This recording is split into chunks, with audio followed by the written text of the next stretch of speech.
Hello, আসসালামু আলাইকুম। কেমন আছেন সবাই? আশা করি ভালো। আর সাথে গুড মর্নিং। আজ আমি নতুন আরেকটা ভিডিও নিয়ে আপনাদের সামনে হাজির হলাম।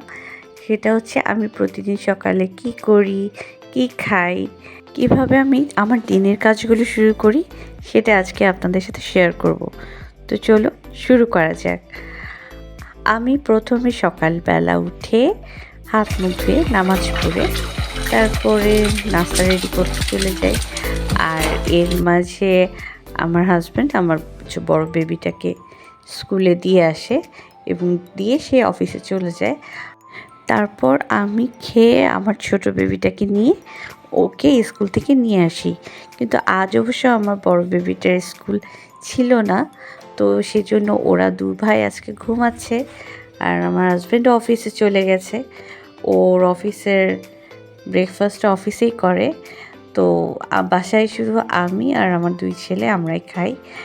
তো ওদের জন্য আমি ডিম ভেজে নিচ্ছি, আমার জন্য ওদের জন্য ডিম ভেজে নিচ্ছি। আর আমার ছোট রাজপুত্র তো সে মাছ মাংস অন্য সব কিছু চেয়ে ডিমটা খুব পছন্দ করে, তার ডিম হলে আর কিছু লাগে না।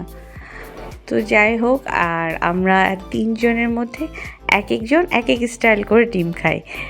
আমি কুসুম গোটা রেখে ভিতরে নরম থাকতে হবে এরকম। আমার ছোট বেবিটা প্রায় আমার মতোই, কুসুমটা ভাঙা চলবে না, একদম যেমন আছে তেমন থাকতে হবে, প্লাস একটু নরম নরম থাকতে হবে। আর আমার বড় ছেলে আর ওর বাবা ওরা কুসুমটা ভেঙে খায়। তো যাই হোক, বড় ছেলের জন্য তার পছন্দ মতো ডিম ভাজলাম আর আমাদের পছন্দ মতো আমাদের দুটো ভাজলাম। সকালবেলা যে টাইমটা নাস্তা বানানোর পর থেকে নাস্তা খাওয়া, মানে এই সময়টা আমার খুব ফ্রি রিল্যাক্স লাগে। কারণ এই সময়টা আমার বেবিরা ঘুমিয়ে থাকে বা স্কুলে থাকে, তো তখন আমি নিজের জন্য মানে অনেকটাই রিল্যাক্স একটা সময় বের করতে পারি। আর সারাটা দিন যেভাবে কাটে, দুষ্টু দুটার সাথে দৌড়াদৌড়ি, দৌড়ঝাঁপ, খেলাধুলা, মানে পুরো একটা যুদ্ধ জয় করার মতো অবস্থা। আর এই যে আমি রুটি সবজি আর একটু চিনি নিয়ে খাচ্ছি। আর আমি আরেকটা কথা বলি, আমি কিন্তু রুটি বানাতে পারি না। আমি আমার সেজো খালামণি বলতাম বিয়ে হলে রুটি বানাবো, বাটি দিয়ে কেটে গোল করে বানাই দেবো শ্বশুরবাড়িতে। আমি সত্যি সত্যি তাই করছিলাম। তো শবে বরাতে, বিয়ের পর শবে বরাত ফার্স্ট, তো তখন আমি সেখানে যে রুটি বানাইছি, আমাকে নতুন কিছু একটা স্পেশাল আইটেম করতে বলা হয়েছিল।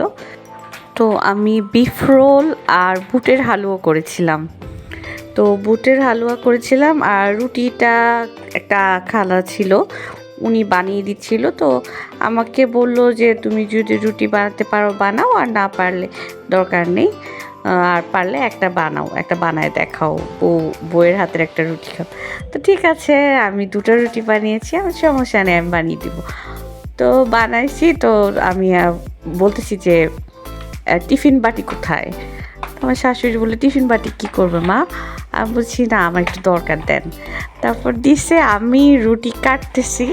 তো ওখানে বিয়ে বাড়ির তো সবাই ছিল, আত্মীয় স্বজন, তারপরে সবে বরাত চাচি শাশুড়িরা ছিল, খালা শাশুড়ি ছিল, ফুপু শাশুড়ি ছিল। তো সবাই দেখতেছে নতুন বউ কী করে। আমি বাটি দিয়ে কাটা দেখে সবাই হাসতে হাসতে শেষ। মানে আমি নিজেও হাসছি, সবাই হাসছে। আমার শ্বশুর বলছে থাক, ছোটো মানুষ, ও যেভাবে পারছে সেভাবে করছে। আর তারা খুব ফ্রেন্ডলি, খুব ভালো, আমাকে অনেক সাপোর্ট করছে। আর আমি মানে প্রায় ছোটোই ছিলাম, সবাই অনেক নিজের মেয়ের মতোই আমাকে সাপোর্ট করছে। তো বলছে দেখছো এত সুন্দর রুটি তোমরা কেউ বাড়িতে বানাতে পারবা? আমার বৌমা বানাইছে।